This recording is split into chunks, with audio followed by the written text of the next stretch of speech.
than people think, and the communication that's picked up, the physicality's there. Now the playmaking needs to be there. This last game, they hit the one over the top early. We got into some cover two. We played a lot of shell after that.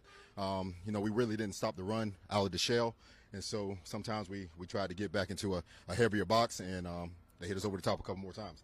And so, but I just got to do a better job of, if we're going to be shell, make sure we can stop the run, and if we're going to be stop the run with the heavier box, that we make sure that we win our one-on-ones outside. That's my responsibility. So going into this game, a dynamic young quarterback. He's not young anymore. He's been here for a while. But, with my son being in Texas, and he's just a Texas legend, the guy has tremendous arm talent. He can throw it from any plane. He's faster than you think. He doesn't necessarily scramble to actually run the ball. He scrambles to throw, but it's hard to catch him. A dynamic back there, Connor. I mean, he just runs hard. Have a lot of respect for him for a long time.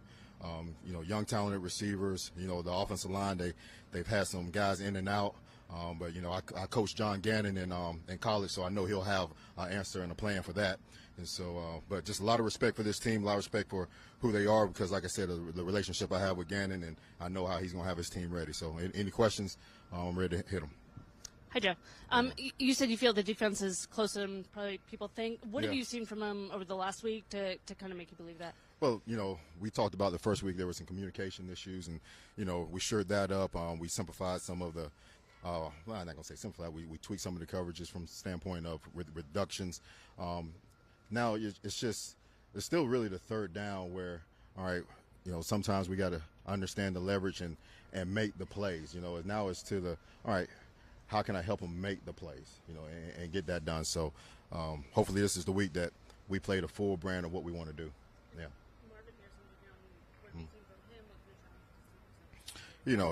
He's a guy that has a big catch radius, has the speed.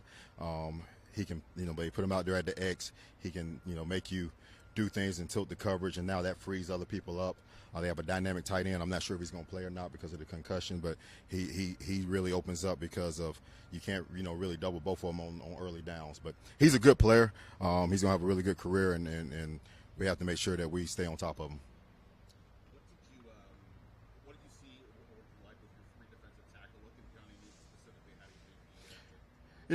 Want to see more of it, and hopefully we will.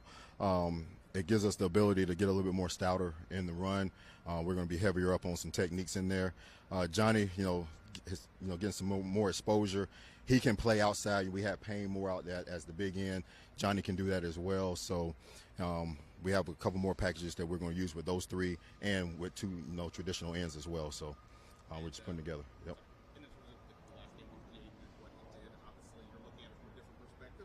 Say the question again.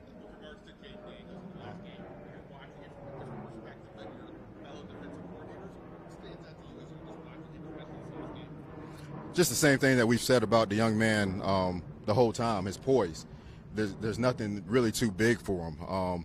And, you don't want to, put somebody too high on a pedestal too early, but the kid is not too big for him. He has poise. He can make the throws. He can get out of danger. He slid, which was important. I mean, he got down. I mean, he's the guy that's going to be the reason that we win, and we know that. And so we just have to make sure that he's always available.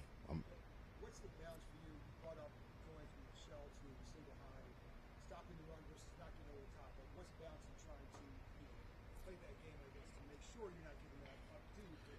Well, with this last game, we knew that this was the first time that they had Chase and Higgins and Burrow. So all three of them, you had to go back to a long time ago where they had all three of those guys. And so you really had to try to put a hat on. We rolled to Chase a good bit or play cover two.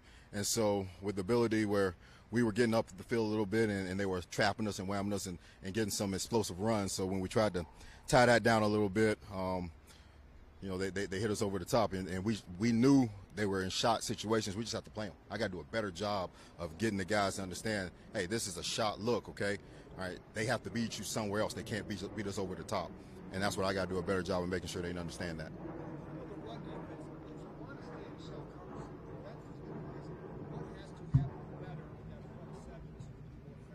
Well, we've, change some of the, not change, but tweak some of the techniques that can help it. Maybe not get as penetrating up the field sometimes, and that's why we're getting trapped in wham. We can play some of those doubles a little bit thicker, but that's just easy with tweaking the calls a little bit. So, I understand people want to put things directly on players. I'm not going to do that. We're going to put them in position, and we'll have to get them to play better. You guys have done a couple different things with your corners. Do you feel like, or I guess I should say, how do you feel like the progress you're making in terms of figuring out the right group for you guys? Yeah, once we get everybody healthy back, with Forbes coming back healthy, and then we can see exactly, where we're going to put Mikey, where we're going to put Forbes, and what we're going to do with Juice, and then you have Noah in there as well. So it's fluid. Nobody's really said, hey, this is where I'm going to be, and we're waiting for a couple guys to do that. And once that happens, we'll solidify exactly what we're going to do there. Do you expect Forbes to play a big role, and if so, kind of what? I expect, each week is going to be different people, and I'm not going to sit here and say who's going to be where each week because, somebody can get hurt, what have you. But I expect whoever goes out there to play winning football. I do expect that. What can he improve on from when he was last on the field? We just last on the field, we all need to improve on making sure that we control the vertical throws. Okay, that when we give looks to own and understanding where we want to send the ball, if we're outside leverage, be that leverage. If we're inside, just play the defense that's being ran. And at the same time, and I'm not talking about Forbes. All right, when it's an opportunity to go make a play, go make the play. Let's not see it and understand it and can talk it in the meeting room. Let's go make the play when we see it. And so that's what we all need to do. Hey there, Coach. I asked Coach Quinn both of these questions, but would like your take as well. Okay. What have you seen so far from training camp to now in Mike Sanders still? Mike, in training camp we had Mike inside a lot, and especially in the New York game, he was really sticky in the coverage and did a nice job. He has a lot of really good call command. We moved him outside because of the need, and he got beat over the top on that one play and it was more of an understanding than just necessarily getting beat on it. But he's a young player that is coming and still developing. And once we get everybody together, he might move back inside. That might be his home. But for right now, we need him where we have him. And what are you seeing specifically out of the safety group? The safety group, starting with Quan, I think Quan's played really good football. He's tackled really well. He's communicating at the level that we want.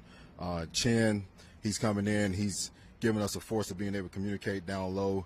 He's a big body guy. I want to blitz him actually a little bit more, so hopefully we can. And then, Percy, he's tackled well as well. So I've been pleased with the safety group, their range, and the way that they've been playing. Good afternoon, Coach. Kind of following up actually on a couple things you've already been talking about, but with Emmanuel Forbes being out these last 2 weeks, what has stood out to you about the rotation of guys you've had going in there to replace him?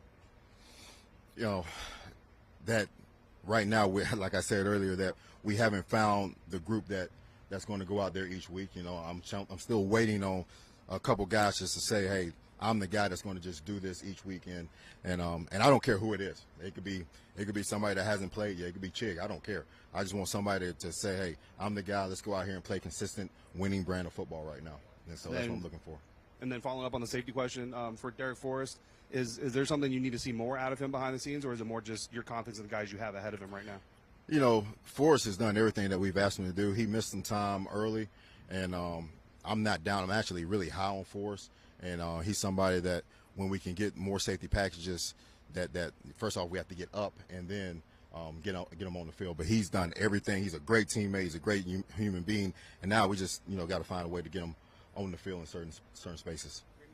Hey, Joe, with Cliff's familiarity with the Cardinals, even a year removed, will you lean on him a little bit more this week?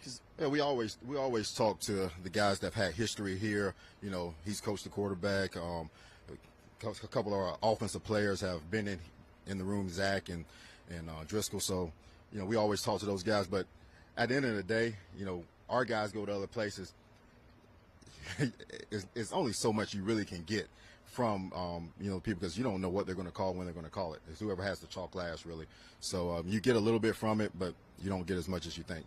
And then another week without Farrell, how do you think that group behind him kind of backfilled that role? He's such a solid force up because he sets edges. He's such a leader. But I thought those guys did a solid job coming in and filling in for him and understanding their roles. So I was pleased with them. You've had these guys for months now. Yes. Do you have an identity yet? And if not, what do you want it to be? Not the identity that we want to be. You know, we haven't played the brand of football that I was hoping for up until this point. And like I said, that's on me. We want to be a team that produces the ball. We haven't. Now the hitting, well, I think we're hitting the way that we want to. But you know, we talk about energy. There goes the phone again. Energy, creating ball, and we're not necessarily doing that all the way. So this is not the style that I envision right now. But we're trending that way. I can't. Grown man can't make him do anything. All right, y'all have a good one now.